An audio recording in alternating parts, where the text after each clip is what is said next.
पुणे के पास एक पावन गांव है पुरंदरपुर। वहां एक ब्राह्मण रहते थे। रूप स्वरूप तो ब्राह्मणों वाला था, पर स्वभाव बिल्कुल किसी पत्थर दिल और कठोर व्यापारी जैसा। भगवान की असीम कृपा से धन बहुत था, पर उनके मन में ईश्वर के लिए नहीं, केवल ब्याज और गल्ले के हिसाब के लिए जगह थी। दुनिया कहती है संध्या वंदन और यज्ञ करो, पर क्या इनसे पेट भरता है? कभी नहीं। असली शांति तो इन सिक्कों की खनक में है। सुबह उठो, तिलक लगाओ और सीधे गल्ले पर बैठो।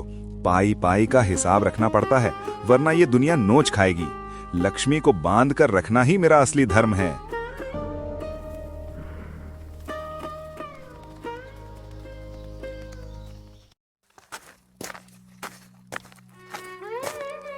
सरस्वती, इधर आओ। सुनो, ये सारे गहने उतारो अभी के अभी। देखो तो कितनी बारीक नक्काशी है इनमें। अगर इन्हें रोज पहनूंगी तो ये सोने की परत घिस जाएगी। ये श्रृंगार के लिए नहीं, तिजोरी की शोभा बढ़ाने के लिए है। उतारो और मुझे दो। इन्हें लोहे के अंधेरे में सुरक्षित रहने दो। स्वामी, ये गहने महज सोना नहीं है, ये तो मेरे मायके की अंतिम भेंट है, मेरे सुहाग की पवित्र निशानी है। घर में धन की कोई कमी नहीं है, फिर मुझे मेरे ही गहनों से वंचित क्यों कर रहे हैं? इन्हें तो कम से कम मेरे पास रहने दीजिए। सौभाग्य नथ और मंगल सूत्र पहनने से नहीं आता सरस्वती। सौभाग्य धन को बचा कर रखने से आता है। आज तुम गहनों की बात कर रही हो, कल आटे की बात करोगी। और सुनो, आज से मैं तुम्हारे हाथ की रोटी नहीं पाऊंगा। मैंने दुकान के लड़के से कह दिया है, वो अपने घर से खाना बनवा लाएगा। कम से कम घर का आटा और ईंधन तो बचेगा। मेरे लिए पैसा ही मेरा परमेश्वर है।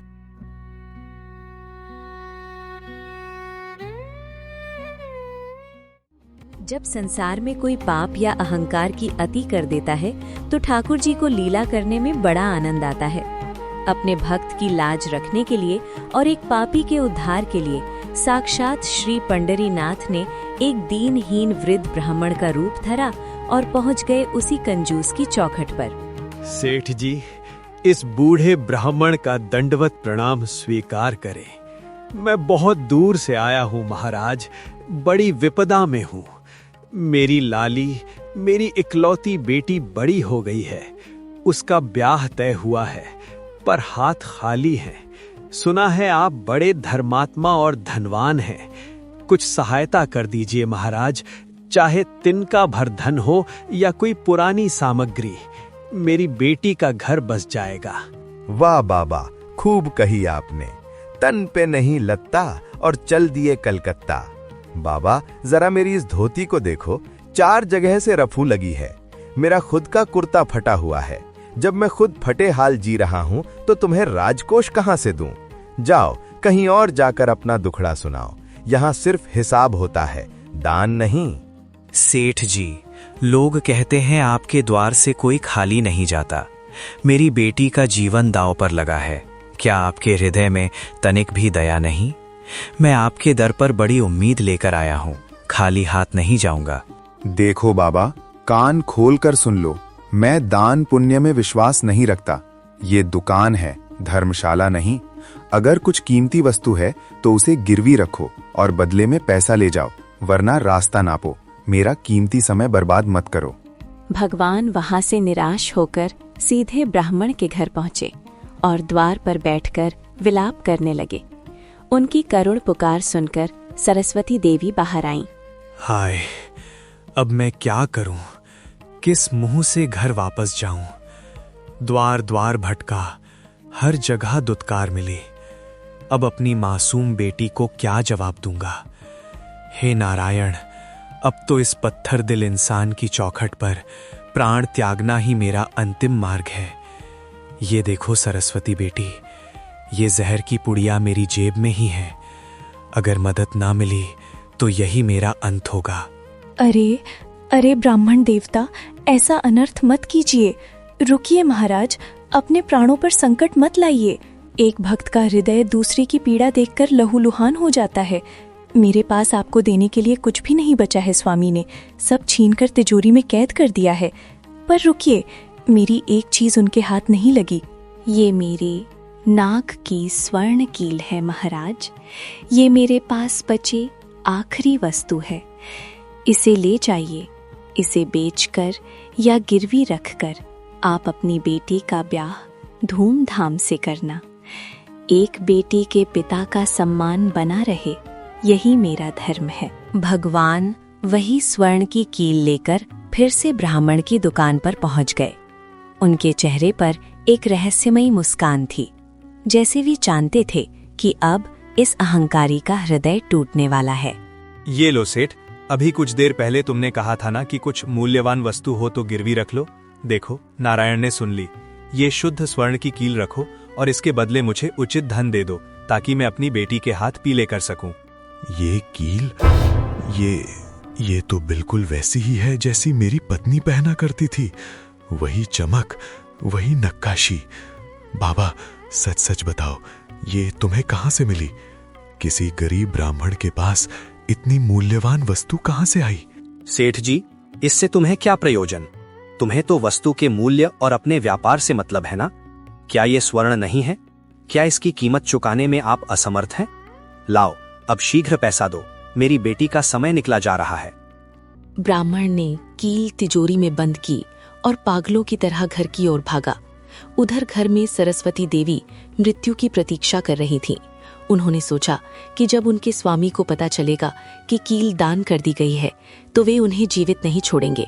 हे पांडुरंग, हे मेरे विट्ठल, आज पहली बार इस दासी ने किसी भूखे और लाचार की मदद की है।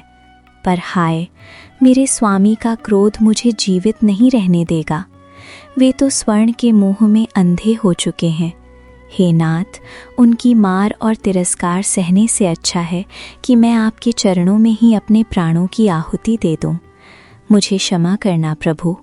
जैसे ही सरस्वती ने कांपते हाथों से विष का प्याला अपने होठों से लगाया, तभी खन्न से एक मधुर आवाज हुई।